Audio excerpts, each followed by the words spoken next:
জামালপুরে বিএনপির সম্মেলনে দলবল নিয়ে হাজির যুবলীগ নেতা। জামালপুরের বকশীগঞ্জ উপজেলা বিএনপির দ্বিবার্ষিক সম্মেলনে পৌর যুবলীগের নেতা ও পৌরসভার সাবেক মেয়র নজরুল ইসলাম দলবল নিয়ে হাজির হন। সম্মেলন মাঠের এক পাশে দলবল নিয়ে তার দাঁড়িয়ে থাকার একটি ছবি ফেসবুক, মেসেঞ্জার ও হোয়াটসঅ্যাপে ছড়িয়ে পড়েছে। এ নিয়ে এলাকায় নানা আলোচনা চলছে। নজরুল ইসলাম বকশীগঞ্জ পৌর যুবলীগের আহ্বায়ক ও বকশীগঞ্জ পৌরসভার সাবেক মেয়র। তার বড় ভাই মানিক সওদাগর উপজেলা বিএনপির আহ্বায়ক। গত মঙ্গলবার বিকেলে বকশীগঞ্জ খায়ের উদ্দিন মাদ্রাসা মাঠে ১৬ বছর পর বকশীগঞ্জ উপজেলা ও পৌর বিএনপির দ্বিবার্ষিক সম্মেলন অনুষ্ঠিত হয়। সম্মেলনের সভাপতি প্রার্থী ছিলেন মানিক সওদাগর। বড় ভাইয়ের পক্ষে লোকজন নিয়ে সম্মেলনস্থলে উপস্থিত ছিলেন যুবলীগ নেতা নজরুল ইসলাম। ছড়িয়ে পড়া ছবিতে দেখা যায় যুবলীগ নেতা নজরুল ইসলাম সম্মেলন মাঠের পশ্চিম পাশে হলুদ রঙের পাঞ্জাবি ও সাদা রঙের পায়জামা পরে দাঁড়িয়ে আছেন। তাকে ঘিরে ২০-৩০ জন যুবক দাঁড়িয়ে রয়েছে। সম্মেলনে অংশ নেওয়া কয়েকজন বিএনপির কর্মী জানান, সম্মেলনের দিন বেলা ২:৩০টার দিকে দলবল নিয়ে মাঠে হাজির হন নজরুল ইসলাম। একই স্থানে দাঁড়িয়ে থেকে তিনি সম্মেলন মঞ্চের নেতাদের বক্তব্য শোনেন। তার উপস্থিতির বিষয়টি নিয়ে বিএনপির তৃণমূলের নেতা কর্মীদের মধ্যে প্রতিক্রিয়ার সৃষ্টি হয়। এক পর্যায়ে সম্মেলন স্থলের উত্তর পাশে সামিয়ানার বাইরে চলে যান তিনি। নজরুল ইসলামের মুঠোফোনে যোগাযোগ করা হলে বন্ধ পাওয়া যায়। তবে উপজেলা বিএনপির আহ্বায়ক মানিক সওদাগর মুঠোফোনে প্রথম আলোকে বলেন, নজরুল ইসলাম আমার ছোট ভাই।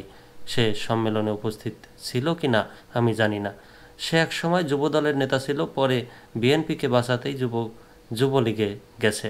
আমাদের দলের যখন দুর্দিন ছিল তখন সে যুবলীগে থাকলেও আমাদের দলের নেতাকর্মীদের ব্যাপক সহযোগিতা করেছে।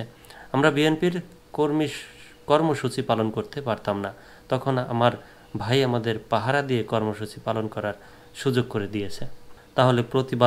তাহলে প্রতিদান হিসেবে যুবলীগ নেতা ভাইকে সহযোগিতা করছেন? এমন প্রশ্নের জবাবে মানিক সওদাগর বলেন, আমি তাকে কোনো সহযোগিতাই করছি না। সে যখন নির্বাচন করেছে কেউ বলতে পারবে না যে আমি তাকে কোনো ধরনের সহযোগিতা করেছি।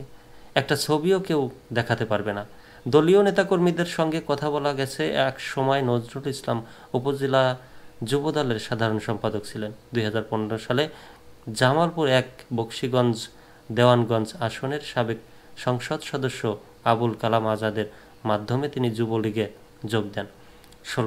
২০১৬ সালে পৌর যুবলীগের আহ্বায়ক হন।